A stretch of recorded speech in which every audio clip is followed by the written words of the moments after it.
Good afternoon, students. This is Saraswati KB, Assistant Professor, Government First Aid College, Tiptur. This is an introductory session to poetry prescribed for BCom, BBM, BCA, and BSW students of Tumkur University. In this session, we shall have a brief note on the basics of how to read a poem. No good poem offers to any reader all that it has on the first reading. Poetry tends to be far denser than prose, requiring concentration on every word, every line, every rhyme, every metaphor, every sound, every image, every punctuation marks. It all matters. The poet Ezra Pound said that literature is the news that stays news.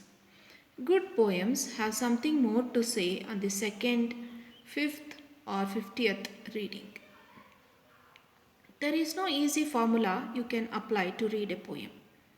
Interpretation is not a hard science, but something more like an art. Poetry reading, like violin playing, requires practice. So, the more poems you study and the more you write about them, the better reader and writer you will become. There are strategies that you can use from the very beginning that can assist your understanding and making reading unfamiliar poems more fun. For the first time, don't worry about discovering the overall meaning, but just register your initial impressions. On the second reading, determine the exact sense of every word. If you don't know or are not sure about the word, look it up in the dictionary. Whenever possible, it is better to read the poem aloud. Another strategy to get into a short poem is to retype it, which gives you something of the poet's inside view. After two or more readings, jot down a paraphrase of the poem, what you understand it to say in your own words. The two key words for understanding a poem is the theme of the poem or its central idea. The same poem's subject might be that what looks like.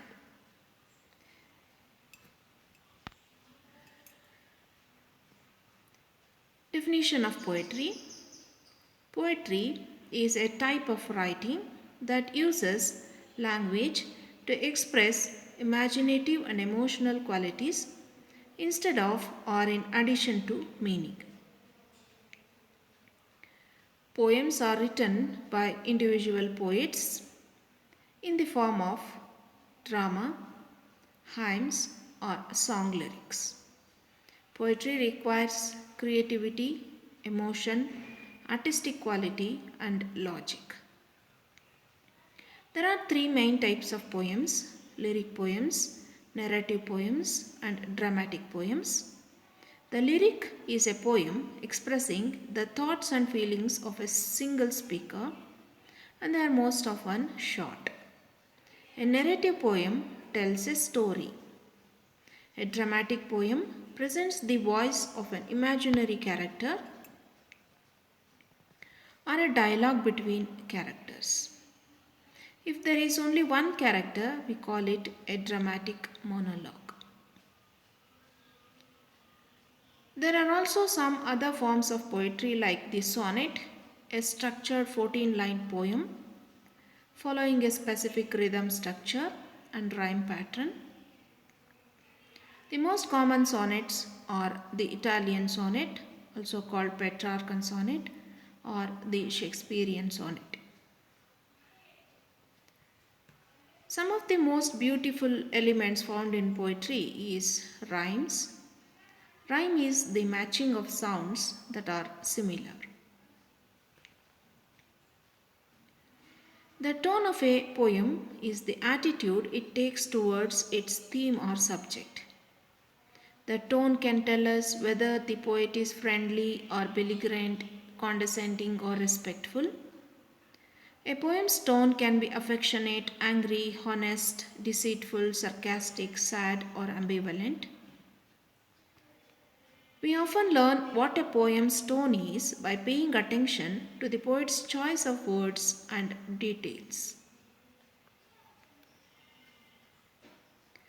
When trying to understand the tone of the poem, look for ways in which the speaker reveals her character. It is generally a mistake to assume that the speaker of the poem is identical to the poet. Some poets speak directly as themselves, whereas some have an idealized version of them. Poets often speak as someone else, and there are poets who never speak as themselves. Other term introduced in poetry is irony. Irony signals a discrepancy between what words say and what words mean. And very often the meaning is the precise opposite of what is said.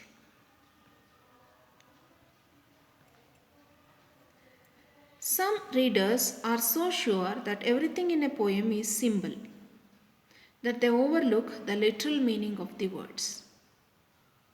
When there is a symbol, we should assume that the poet has chosen her words carefully, and what the words mean on the most basic dictionary level is important to understanding the poem.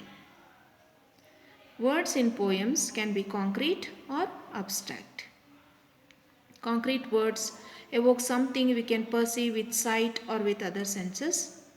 Abstract words express ideas that can't be visualized.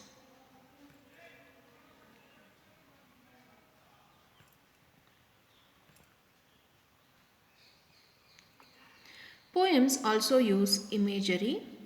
In poetry, imagery can involve all of the senses. Taste and smell imagery, auditory imagery, tactile imagery are also possible. Concrete language allows us to form an image. Abstract language is resistant to image making. Figures of speech depart from the usual denotations of words. While we sometimes treat the word metaphor as synonyms with figure of speech, there are actually many figures of speech that are not metaphors. If I say Achilles is a lion, I am using a metaphor. If I say Achilles is like a lion, I am using simile. A simile is a direct explicit comparison of one thing to another in which the words like or as are used. For example, she looks like an angel, her lips are as sweet as honey, etc. Personification is a figure of speech in which a thing, animal, or abstract term is made human. Closely related to personification is apostrophe, a direct address to something not normally spoken to, like a flower or the wind. An overstatement or hyperbole is a statement containing an exaggeration, like I could have killed him. With metonymy, the name of a thing is substituted for the name of a thing closely associated with it. From Shakespeare's Julius Caesar, we can take this example. Friends, Romans, countrymen, lend me your ears. Ears are a metonymy for attention. A paradox occurs when a statement at first strikes us as contradictory, but that makes sense on reflection. Finally, a pun is a play on words.